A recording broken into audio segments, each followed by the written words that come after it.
Welcome back and thank you for staying with KTN Prime. Shortly, we'll be talking about Kenya's complex and evolving relationship with the United States. My guests are here with the United Nations, I beg your pardon, and my guests are here with me, Dr. Edgar Githua, who is an international relations expert. Good evening and karibu sana. We equally have Onchari Oyeyo, international relations expert. Good to see you. Karibu. Thank you. Good to see you too. But before we get into this conversation, let's just take a look at this story. The United States has pledged to rally support for the transition of the Kenya-led multinational security support mission in Haiti following an impassioned plea by President William Ruto.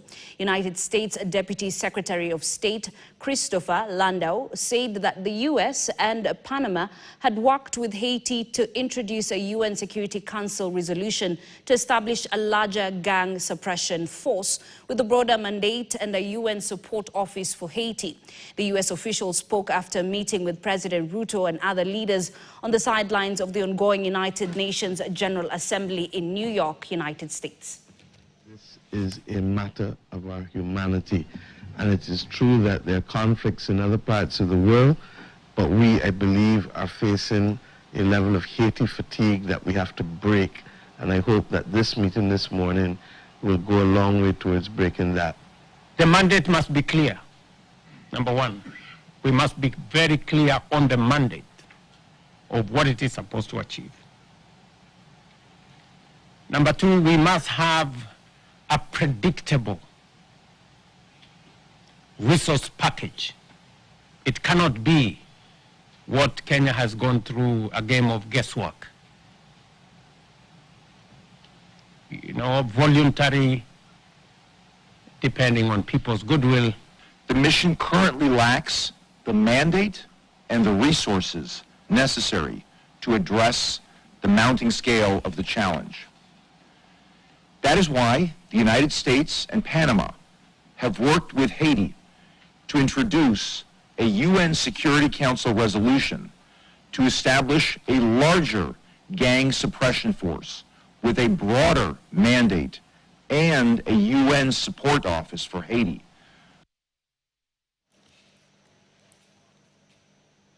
All right, that happened at the sidelines of the 80th UN General Assembly. And President William Ruto has been quite a busy man, if you can say that, in New York, of course. Maybe we can start with that. Just a few hours ago, he said that Africa's absence from the UN Security Council is unacceptable, urging swift reforms and a united push behind the common African position for a permanent Africa seat as leaders meet at UNGA. Of course, let's start with that, Daktari. Africa deserves a seat. Yeah, thank you. I mean, it's been a long time coming, and of course, Africa has pushed for having this seat at the UN Security Council. Granted that Africa can agree on which two, originally it's always been a quest for two positions. So if Africa can also get its act together to agree among ourselves which two members, because my biggest fear would be which two African countries. Are we going to say one Anglophone and one Francophone? How are we going to split them? What will be the parameters? But yes, granted, we need Africa in the Security Council. And then the other big dilemma will be, are we going to be given, if we are permanent members, like what Africa is suggesting, are we going to get veto power or not? Because getting permanent membership without veto power, in my view, will not mean much. Okay. The power is in the veto. The power is in that final decision-making ability to affect global politics. So if it's two African positions with veto power, yes. But if it's just two African positions, permanent positions without veto power, for me, it's not going to make any big difference because the veto is where the power is. Okay. Onchari, coming to you, even as you add your thoughts on this particular issue, let's talk about the fact that, is Africa ready for such responsibility? Well, thank you so much. I think, number one, on a direct way of responding, I think Africa is not ready because we depend so much on the West, for instance, on so many areas. And we've not displayed sufficient responsibility in solving our own problems as a continent. So if we're given the kind of representation the president is pushing for, which is okay, because at the end of the day, we deserve to be at the table, and we're given what my good friend has suggested in the name of veto power. Since we lack independence, it means we'll be swayed in how we make our decision. You know, we can be lobbied privately, and then we veto what we're not supposed to do what? To veto. So I don't think we're ready as a continent until we attain such ability to actually display independence in the utilization of that kind of representation. But far from it, I think because of what's coming up, Africa, you know, is a rising continent. Yeah. We have a serious population. We have enormous economic strength. Of course, it's not been utilized accordingly. We cannot keep on watching as the rest of the world makes vital decisions regarding the future of the globe. So we need to be given permission. We need to be welcomed onto the table. And again, being present without being able to actually decide what happens in the form of the veto power will not be of use.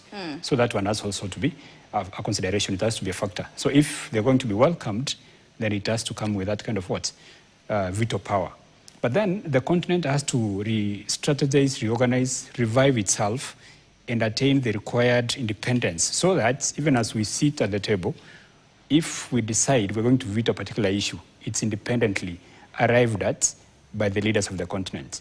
And of course, you can expect a lot of politics to be played around the selection of the countries to be given that kind of high responsibility, high calling. But, you know, that is now a game we'll play as a continent. Let them decide, now you have this position here. Give us what? The countries to go and represent the continents at the table. Okay, he raises a very key issue. Yeah. The fact that African leaders are easily swayed. Maybe we need to work on Africa before we go to that level. Yeah, there's that aspect. Thanks. Yeah, there's that aspect of, are we going to get this veto power? Assuming we get the veto power, are we going to be true to the calling of using that veto power when it is Africa's interests that are at stake? Or like Onchari is saying, are we going to be privately lobbied and then we find, you know, vetoing issues that are extra-continental and issues that are far removed from us simply because of, you know, other considerations. So that's very important. The independence to make that decision, one, and something very clear that he has said, the responsibility to understand, you know, the weight, the magnitude of the responsibility that we are asking for. It's like we are asking for a gift that we are not ready to bear. So that responsibility, veto power, and also just showing the maturity of managing our internal politics. Can the African Union sit down, call all the 55 heads of state and government, and come to a consensus on which two African countries? What formula are we going to use in selecting the countries? That will be the... That will be the straw that breaks the camel's back. Yeah. And the easiest way of deciding that is give one position to an Anglophone country and to a Francophone country.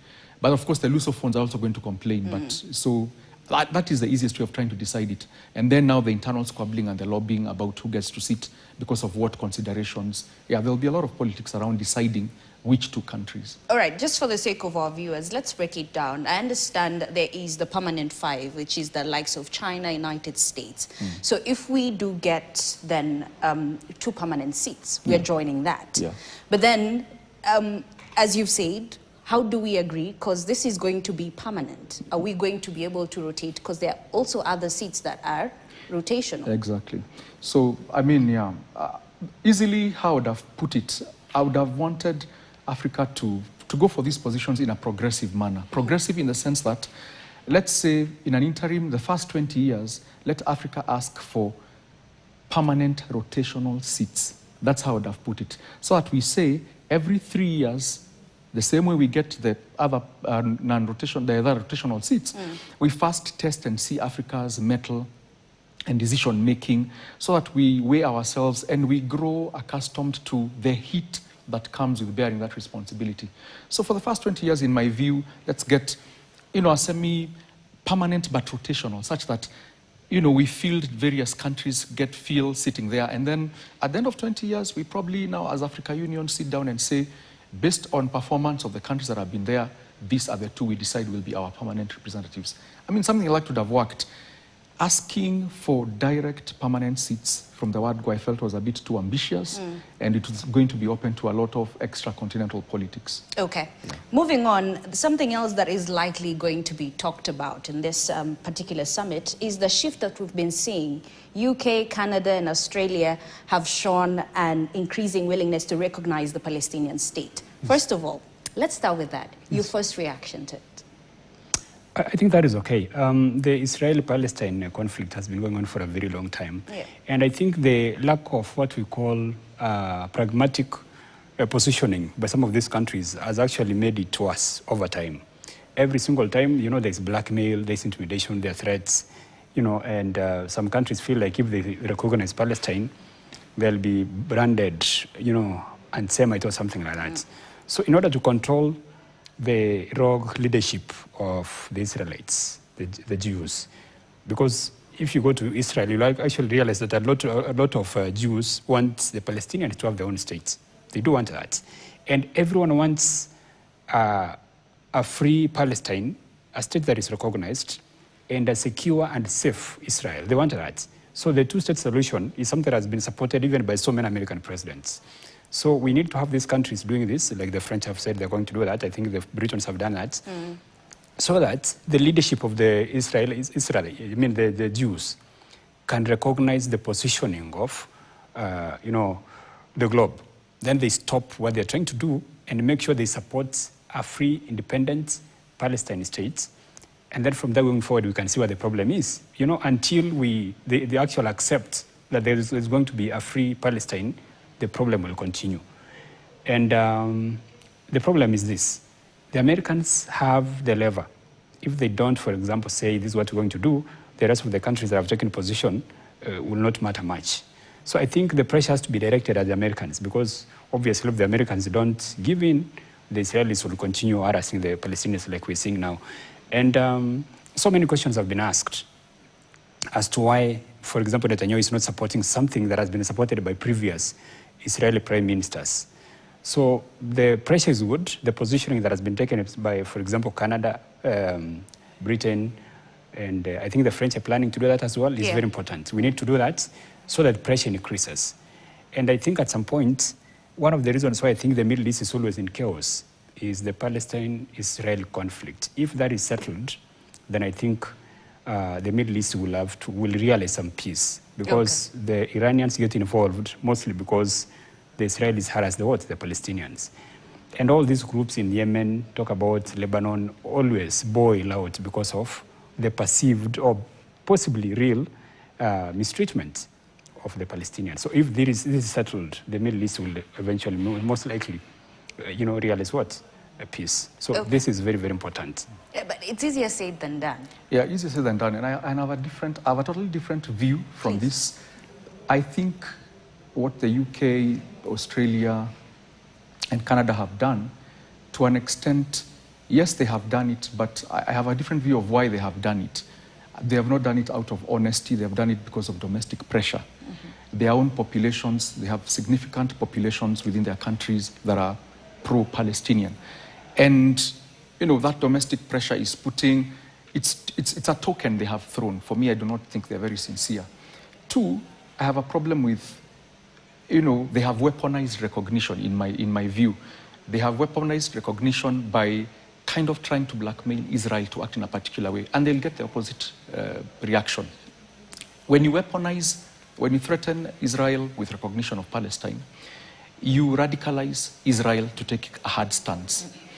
Groups like Hamas feel emboldened to continue doing whatever they're doing.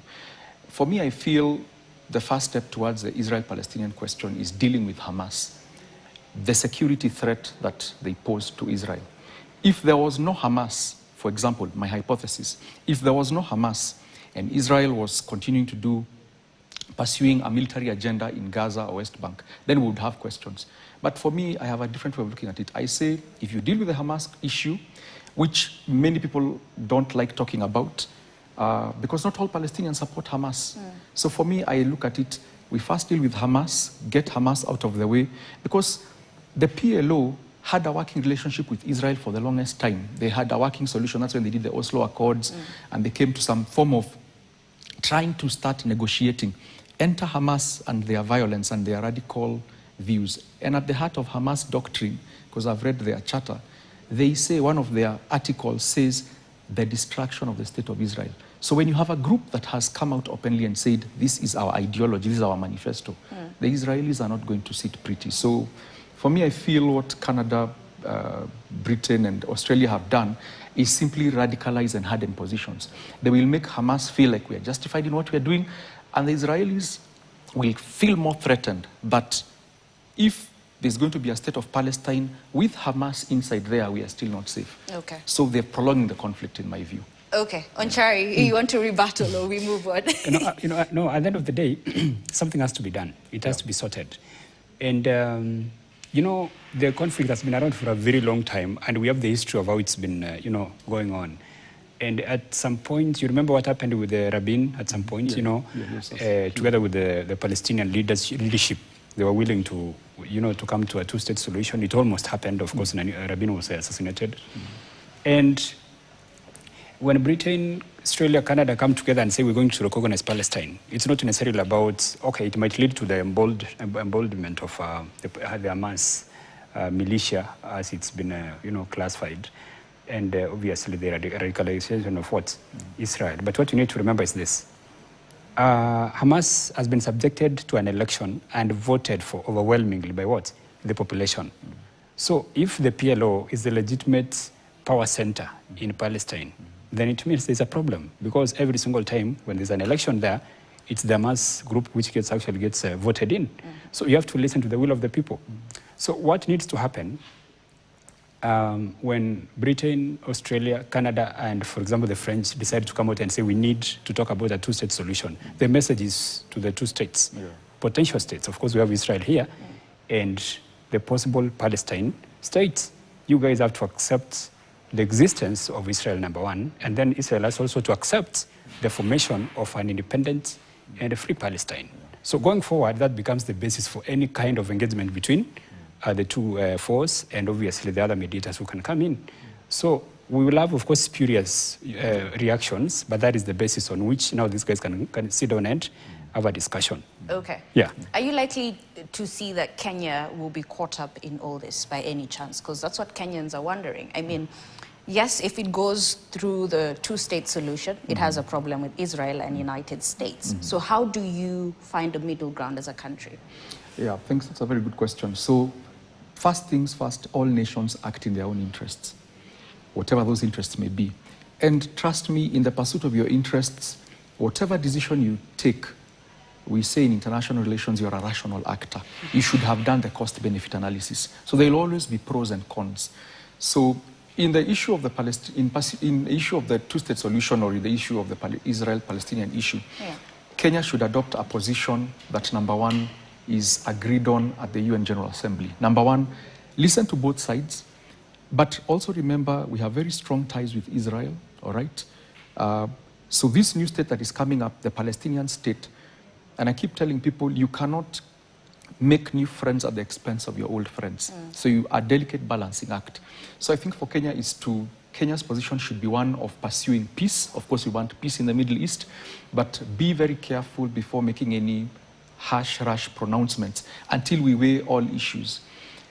You know, the Palestinians had a chance to get their country back in 1947-48, when the UN came up with a solution and gave the two-state solution, what we are calling today, they were given a chance. Their only problem was that the Israelis got 56% and they were being given 44%, and they felt they were the bigger population. I always say, I wish the Palestinians had taken the 44% then. They would have had a sovereign state.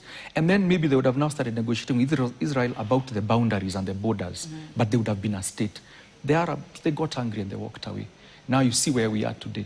So for me, it is an intractable conflict that can be solved if both sides decide to sit down. There'll be demands from the Israeli side, there'll be demands from the Palestinian side. But like Onchari says, it must begin with the Palestinians accepting that the state of Israel is here to stay. Okay. This business of saying we are going to wipe them off, they do not belong here, it's not going to work. Israel is a sovereign state. And for the Palestinians to also understand, I like the fact that my colleague brought up the issue that Hamas has been voted in. Yes, it is true they were voted in, I think in 2000 and something, but till to date they have never held elections. So pretty much they run Gaza with a lot of fear. In West Bank, it is the PLO. So I have a feeling even the Palestinians themselves need to have their own common position. Who is going to represent them?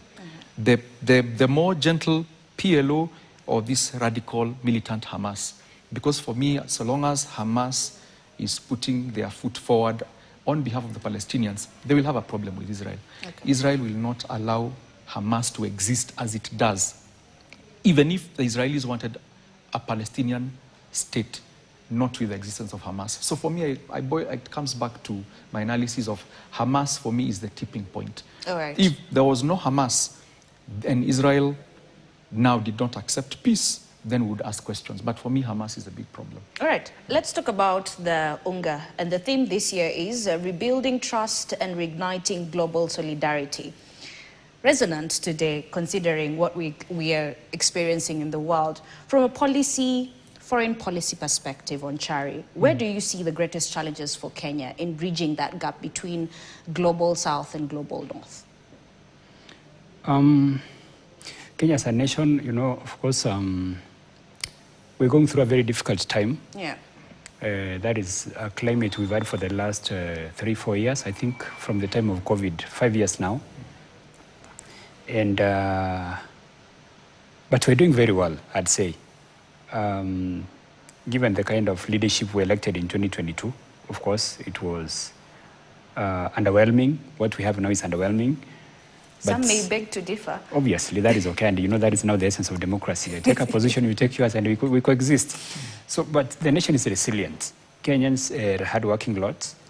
And even as we speak now, there's so many struggles out there related to the economy. But every single time we go through a tough time, we always come out strong. And when you compare, for example, Kenya with so many countries on the global south, we rank very well when it comes to living standards, when it comes to economic development over time. We're doing very well. And I think that has been recognized. And as you know, by 2026, we will have 3 additional portions of the UN being relocated to, you know, Gigiri. That is the UNFPA, UNICEF, and the UN Women. That is in addition to what we've always had, traditional UN Habitats and UNEP. So that is a recognition of our strategic position as a country, not just within the continent, but even outside. And I think they have invested more than 40 billion Kenya shillings for the expansion of the facility to accommodate, you know, the new offices. So we're looking at a hall that is going to accommodate around 9,000 people by the end of 2026. And of course, even with the kind of leadership we have, you can see the world recognizes the strengths we have as a country. And I will keep on telling people, if our citizens can vote with their heads at any one point for the presidency, I mean, we pick a candidate who is out to seek the interests of the nation, not self. This country can make tremendous progress over a very short period of time. We have a lot of potential. Now, despite the mediocre leadership of the president, you can see where we are. I want you to imagine if we had someone like, let me just give you an example, someone like, or like Kiapi, for instance, for a president, someone who is selfless, economically astute, and has a sense of patriotism. We could be so far. Imagine if we had someone like Kibaki coming back and heading this country once more. You know, remember what we had when Kibaki was president for the first 3 years. We made tremendous progress. And so that is what is, you know, putting us down, keeping us down, leadership. You know, the fortunes of a nation rise and fall with the quality of leadership. When it's mediocre like we have now, we struggle. When it's good, the country moves forward. Kenyans work hard. They're very enterprising, very innovative, very creative. And in every kind of field globally, if you check out, you'll find a Kenyan there. We're all over. All over. So we are doing very well. Yeah. Right. Now, that is our position as a nation. And I think even as we move forward, when all is said and done, and then we have to sit down and discuss the countries to actually represent the continent at the UN Security Council, I think Kenya will be a serious contender. Okay. Yes. Dr. coming to you, I mean, let's look at the pros and cons of having these UN offices in the country, because ever since it was announced, Kenyans have been going on social media. Everyone is interpreting it in their own way. Yeah. So let's look at the pros and cons. Yeah, thank you for your question. So number one, of course, the optics, the prestige that comes with housing 3 more UN agencies. So definitely Kenya's global, you know, image goes high, diplomatically speaking, in the region. Like Chari has said, we're going to be even more respected. And then in terms of our economy, the injection of this foreign currency, Yeah. job creation. It means 3 other agencies. Of course, the UN hires using the quota system, but I'm imagining Kenyans are going to, few more Kenyans are going to get employed within the agency, right from professional staff to all the staff they need to run the agency. So there's creation of employment, so a lot of more injection of foreign investment and hard currency into the economy. On the flip side is things like housing. I'm imagining now, because potentially but 3 agencies, you're talking about an extra potential 4,000 expatriates. 4,000 expatriates, we're talking about landlords are going to be happy, definitely. But then some Kenyans are going to miss out on some prime real estate that they would have wanted to get. So there's a bit of that as well. So for me, I think it is something positive if we are able to leverage and utilize this position to help, champion the African agenda. And this is where, if you ask the real reasons, in my view, why the UN is relocating to Nairobi, the reasons are because it's very expensive to run these agencies from, let's say, Geneva, Vienna, or New York. So Kenya is much cheaper, and granted. But for me, the political reason of moving them here is to also slow down the global South's clamor for reforms. Yeah. For the longest time, Africa and other third world countries have been fighting for reforms, asking the UN needs to be reformed. There needs to be equity. Issues that we were dealing about the UN Security Council and just having fairness in treatment in the UN. So for me, I think giving Africa these 3 agencies, it is not Kenya who is being given, it is the third world, the global South getting these seats. It is a way of pacifying us and slowing down our clamor for reforms. I would rather we do not get the agencies, but we get the reforms that Africa and the third world are asking for. So once we accept those agencies, which I think is a fair complaint, I think we've already accepted, our voice, whenever we try and talk about the reforms, we'll be told, but we began the story. We already gave you the 3 agencies. So there's also a bit of political posturing behind this, in my view, to cool down Africa's clamor for, very substantive reforms within the UN. Because, let me not cheat you, those reforms at the UN will not come easy. It is a power structure that cannot allow certain countries to rise beyond or above a certain station. Otherwise, the global order will be disturbed. So, yeah, that's my view on it. But yeah, there'll be advantages. Okay. Yeah. It's coming at a time when we are seeing cases of human rights go up, not just in the country, but neighboring countries as well. And Chari, coming to you, what does that mean for the fight for, not against human rights, but for human rights and for them to be upheld? They say when you're given so much is expected. Yeah. So responsibility comes with accountability. And what I expect going forward, because now the light has been shone brightly on the country, the president, of course, understands he's being watched, not just by Kenyans, but by everyone, and he's going to have to behave. Yeah, so I think this helps a lot, not just, of course, just Kenya, like you said, even Tanzania, where there's a lot of, noise over human rights abuses. Not forgetting conflicts. Yeah. Talk about Uganda here and so many other places. So the agency is coming to Nairobi, brings more responsibility to African countries. We'll be called upon to be accountable for whatever we do. So, and then of course, anytime there's an issue that is happening here, there'll be a lot of focus. It will be reported openly, because there's a way in which, of course, the UN protects its officials. If there's something that has happened and obviously it leads maybe to insecurity or something, it will be covered. So this mistreatment of journalists around here will not be something that can go unreported. So I think it's a good thing. It will help, stop or slow down the attack on armed assault on what? On human rights. It's a very, very positive thing. And once again, in as much as it can be a form of tokenism, like, you guys will give new additional agencies, they've come to Nairobi, so it's a reason for you to stop pushing for reforms within the UN. It can also work in the other way. You guys have been given this, and you've demonstrated the ability to do what? To have them. So that means when you push for reforms, you have a basis. It can be a reason for you to even fight for more reforms. These guys will be doing reports and saying, the location of all these agencies to Nairobi has reduced costs.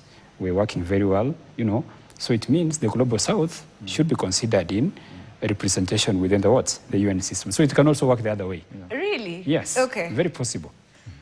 You're positive, so let's be positive. Yeah, and just like he said, in fact, I've sat down and tried to look at the negatives. I could not find any. Like when You're just seeing yes, pros, no cons. When he talked about landlords benefiting, one of the sectors in this country that has grown very, very rapidly over the last few days is real estate. And it will be so nice to find all these guys who've been posted to Nairobi, you know, coming to live, for example, in Githurai. You know, your neighbor is someone from Spain. But are they likely to live in Githurai? They're likely to be in the environs of Gigiri, Westlands. They'll spread all the way to Kiambu, you know, those places over there. So it's going to be, I think it's a good thing. And the only problem I had is, in case there is, obviously it comes with a lot of spotlight, and you'll find so many guys sometimes trying to even demonstrate.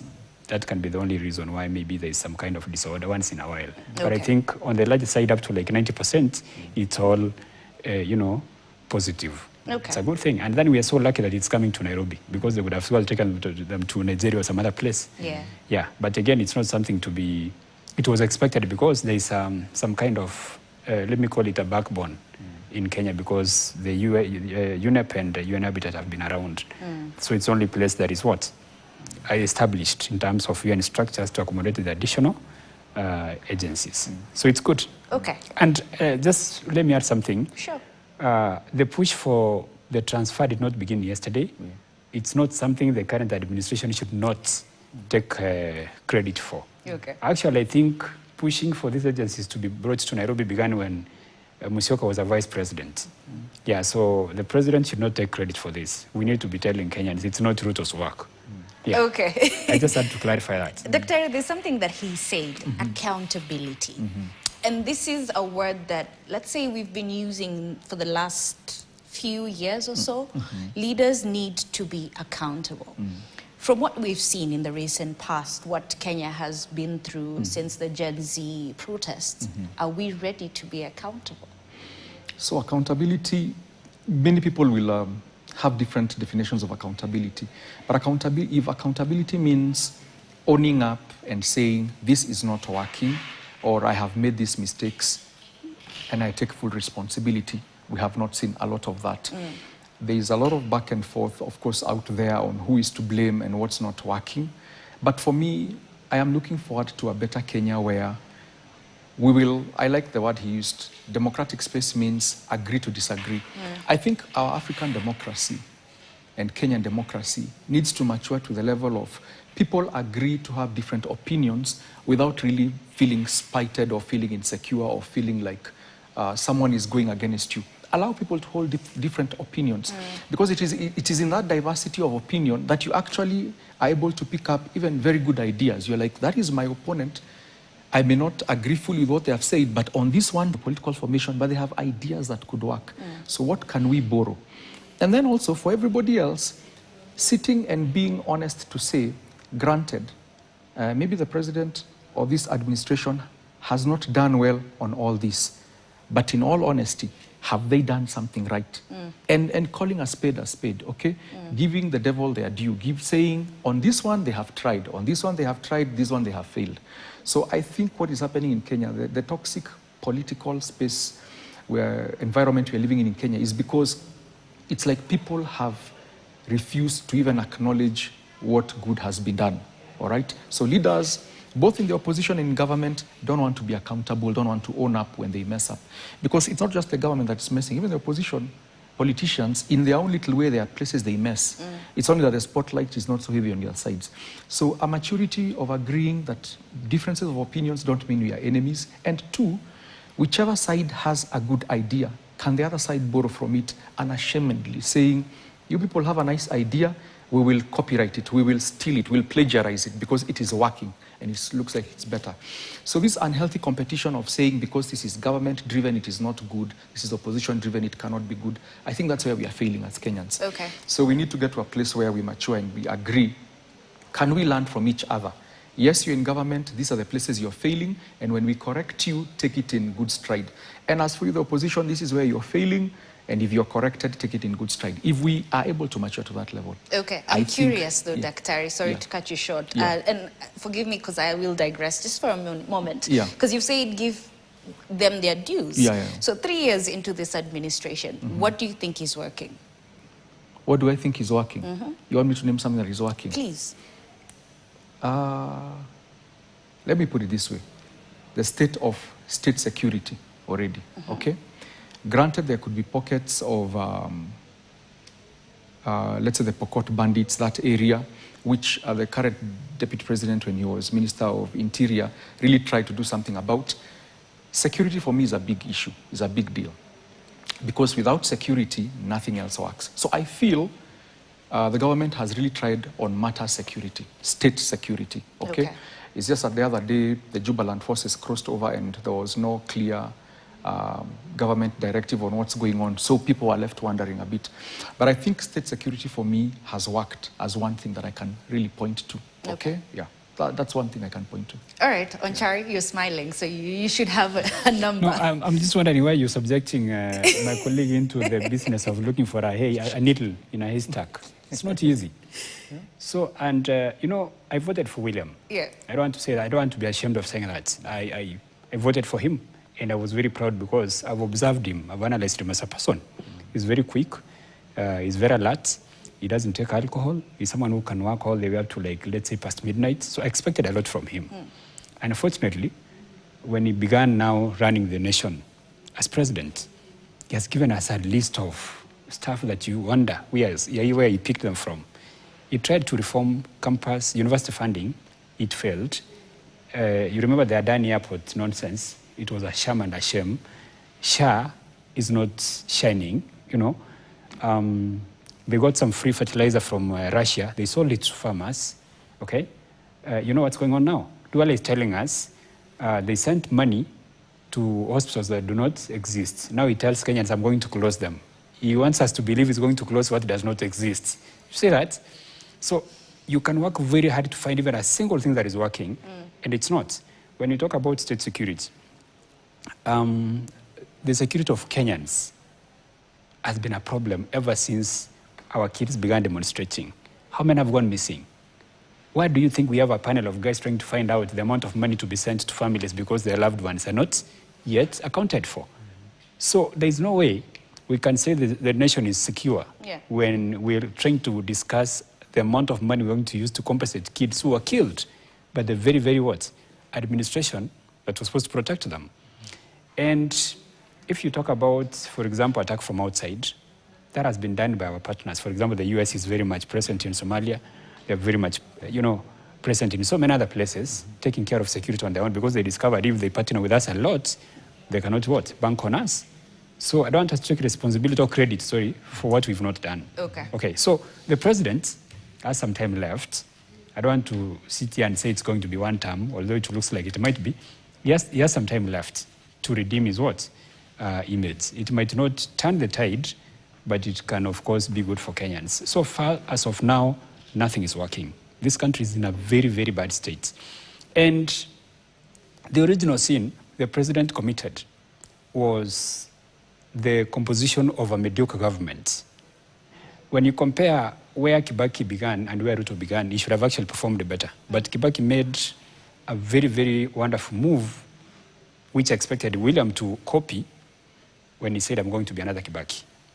When Kibaki was elected president, he identified people with brains. The likes of Nyong'o here was the Minister for Planning, I think. He identified the right guys for the right jobs. And then he moved back. He was hands-off. And he watched as the economy took off. When this president was elected, he decided to send someone like Aisha Juma, sorry to mention her name here, to the cabinet.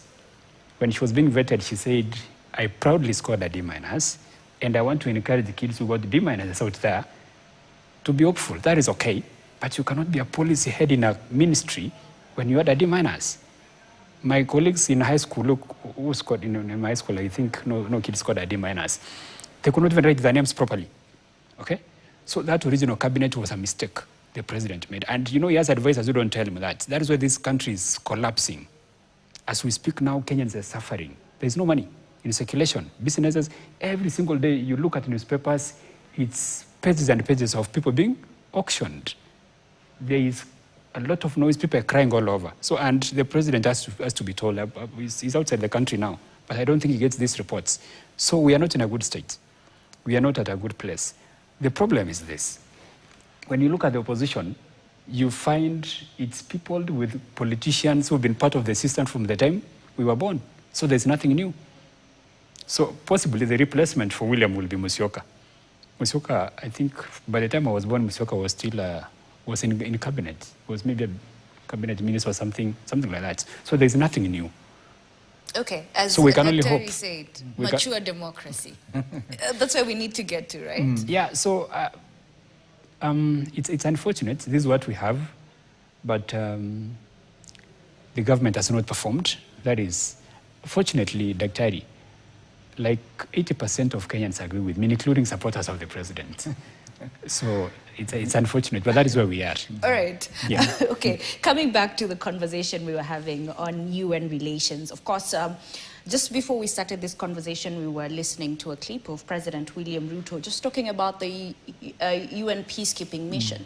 Months down the line, I mean, he talked about issue of needs to be predictable. It needs to stop being guesswork. Yeah. Months down the line, how would you evaluate this peacekeeping mission to Haiti? Yeah, thanks for that question. I think, I could sense the president's frustration, and because he's a consumer of intelligence and he knows exactly what's happening on the ground, he was pointing out that what was sold to Kenya, when Kenya offered to go to Haiti, what was billed and what was sold to Kenyans or promised to Kenyans as support has not been forthcoming.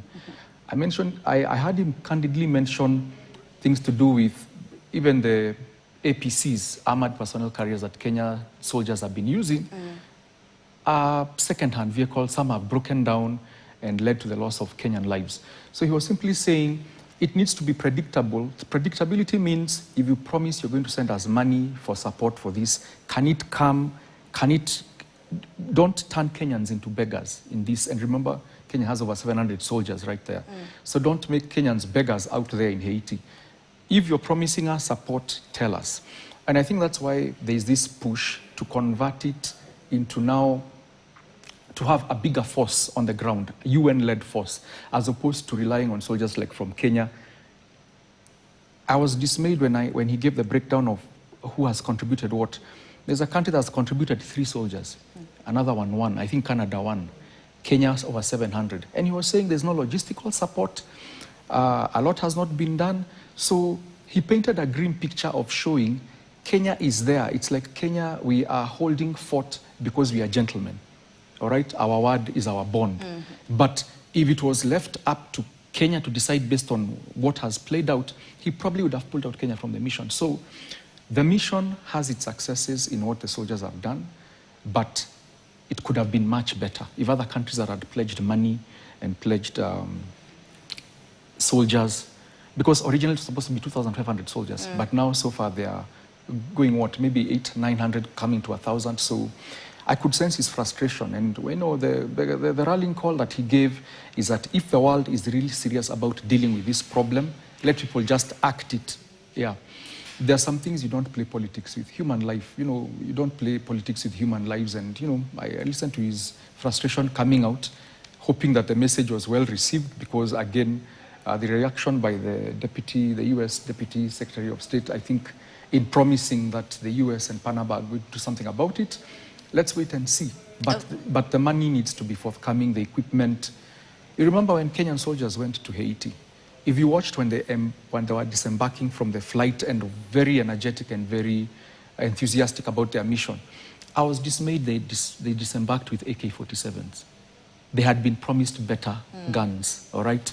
Because those gangs, Barbecue and the gangs in Haiti, have sophisticated weapons. So why are you sending Kenyan soldiers there with AK-47s, instead of sophisticated weapons? So I was disappointed at that point. So I think the president was just reiterating that this mission needs to be treated with the seriousness it deserves. Okay. Yeah, Kenya is already out on a limb. Remember, sending Kenyan police to Haiti has cost him politically back at home. He's taken the hit for it. And it's something beyond his control. It's what he was promised, and someone didn't deliver. on Chari, picking up from there, I mean, if the president is painting a grim reality and Kenyans are saying, bring our sons, bring our brothers back, yes, why not just do it? Yeah, just like everything else the president has touched here, it's failed. And time again, the president was told what you're doing is not right, just don't do it.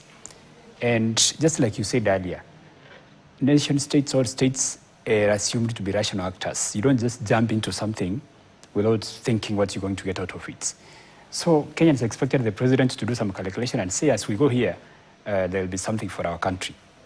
The bare minimum I could have expected him to do is to run numbers and insist, before my guys go to this place, I expect this amount of money here. The reason as why those guys were very excited as they went to it is the promise of payment, prompt payment, and of course provision of what? All those things we've talked about, weapons and stuff like that. But then that is the mistake that was made. If these materials and resources could have been assembled, and then these guys had told, you know what, this has been assembled, now get in and help, it would have made a lot of sense. All the noise around here couldn't have made any difference. But you see, the critics of the president, who are against the whole idea, now found a reason to tell him, you know what, just like Shah, She and whatever and all these things here, this one has also failed. The problem with this is it's costing us human lives. That's what's happening.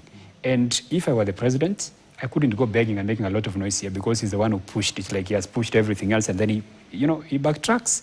Just need to bring our kids home. That's what he has to do. Because is he overambitious? that is exactly the word I'd use, because just like he wanted to reform university funding without a proper plan, because people like me benefited. I went to school because of help. That is money my parents could not have been, my family members couldn't have raised.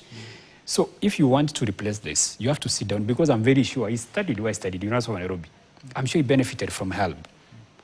That kind of fund is the reason why so many kids from very poor families find their way to campus. It's an equalizer, if you ask me. The moment you want to replace it, you have to replace it with something that is what? Better. Get experts, sit down, find a way. If you have something that is an end product, make sure it works. So he rushed in without a plan, and then it backfired. And that is exactly what he has done with Haiti. He just, he was overambitious. Oh, we've been promised money here. Okay, we're going to be given the money. He sent those kids there, and Haiti it's not a joke. The Americans are their neighbors. They've not done anything. They've not been able to do. We're told about fools running into places where NGOs cannot even do what? Their trade. So that is a mistake we made. So those guys need to be brought home. Of course, every single day, Kenyans will stand and decide whether what? Sons and daughters in uniform. But the plan, the idea of taking them to wherever was a mistake. And what I'd advise the president to do is advise us, I'm sure are now listening. I hope they're not sending these guys to wait for me out here. He needs to bring those guys home. And this mission can only be done when once we have, number one, a multinational force that is adequate in numbers. Number two, properly equipped. They have to make sure if it's weapons, they're here. If it's money, it's here. It's not something to be sent by nations once you're inside. No, because you cannot count on promises. The moment a promise fails, a life is lost. Those gangs, they're not counting on some help from the Americans or something. No, they have their own weapons and they're working on those guys thoroughly. You make a mistake, you caught somewhere, you killed. They're merciless. So you cannot play that kind of chess with the lives of the sons and daughters of other people. That is where some Kenyans get so angry and even tell the president, we want you to send your sons and daughters to where? To Haiti. They need to come back. All right. Yeah. Daktari, even as you make your final remarks, the global dynamics are shifting. What must Kenya do to strengthen its position, not just with relations with the UN, but in general with all countries? It's a very good question. It's a very deep question as well. So the global dynamics are changing. So number one, commitment to multilateralism, meaning Kenya needs to be able to agree that where the world is going is in making collective agreements with other states. Countries that are making single decisions or unilateral decisions, for example, like what the US has recently been doing, making decisions without consulting other countries, that is going to be left in the past. So Kenya needs to be at the heart of multilateralism, agreements that other nations are making so that it finds itself in a conducive environment to trade and relate with other states. That is the best way of surviving in the international system. We say the international system is full of anarchy and it's full of uncertainty. But how you can hedge your bets as a nation is these agreements and what is the global agenda of the day. Are you part of it? Can you be part of it? As in, do not be a lone ranger. Be seen to be plugging into what other big nations or other nations, not only big nations, are doing that is of the benefit of humanity. Okay. That is one of the best ways. And two, remaining true to itself. By asking the question every day, what are our interests? How can we achieve our interests? Who can we partner with to achieve our interests? So long as we have that calculation correct, we will never go wrong. Okay. Because we'll be pursuing what is best for Kenyans and partnering with people who can get us across that bridge. Yeah, thank you. All right, Onchari, your final remarks, and even as you make them, he's talked about the fact that we need to have good relations with everyone, not just be a lone ranger. But let's look at our foreign policy in 1 minute. Yes. Is it on track? Are we on track to achieving what he's talking about? No, we've made blunders. The president came in on the wrong footing. He made serious mistakes. And I think that is due to, I don't know, again, the last time I was here, I wondered whether he does not listen or he has mediocre advisors. For example, when he called those guys from Sudan to come and pretend to be forming a government in Nairobi, and it was publicized. At that point, the Americans had sanctioned that same guy, Dagalo. And of course, the Americans were watching. And they were wondering, what is the president trying to do? So foreign policy, we've gotten it wrong for the longest time. And what can work for this country as of now is what we call partial isolationism. Kenya needs to coil back. That's what the president needs to do. He needs to actually reduce meddling in international affairs. He focuses on collecting money from wherever he collects and developing this country until we have this economic strength to make a voice. Okay. Yes. Trying to dip our hand into every basket, working with everyone, is a problem. For example, he runs to China, gets some loan. The moment he does that, the Americans are angry. Sometimes he goes to the US, pretends to be pro-West. The Chinese are watching. So in the process, you consider a watermelon. So no nation can sufficiently, coalesce with you to propel an agenda. So what we have to do is to isolate in a partial way so that we get friends from everywhere and we don't, immerse ourselves in global conflicts until such a time that we have the strength to now have a say. Because we are not there. Economically, we are not. In terms of the security, we are not there. We cannot play any role. You see, we've gone to Haiti, it's a mess. So we don't have sufficient resources to meddle, anywhere. For example, we were granted, how do we call this? Non-major. Non-NATO ally. Ally. Yes. NATO non-major ally. So, that is just a tag. It doesn't have much influence. It doesn't help us much. In fact, what it does is to antagonize the Chinese for no reason. And from the time Kibaki was president all the way to now, the amount of money that has been invested in this country on major projects is from the Chinese. So once you go and you give an attack which does not come with any benefits, you reduce chances of collecting these benefits here, which are very significant to the lives of our people. Okay, that's a really good place to end this conversation. Thank you very much, gentlemen. Dr. Edgar Githua, international relations expert, and Onchari Oyeyo, equally an international relations expert. I hope you've learned a thing or two. That's how we wrap things up here on KTN Prime. I'm Ashley Mazuri on behalf of Jesse Rogers and everyone else. Have a good night.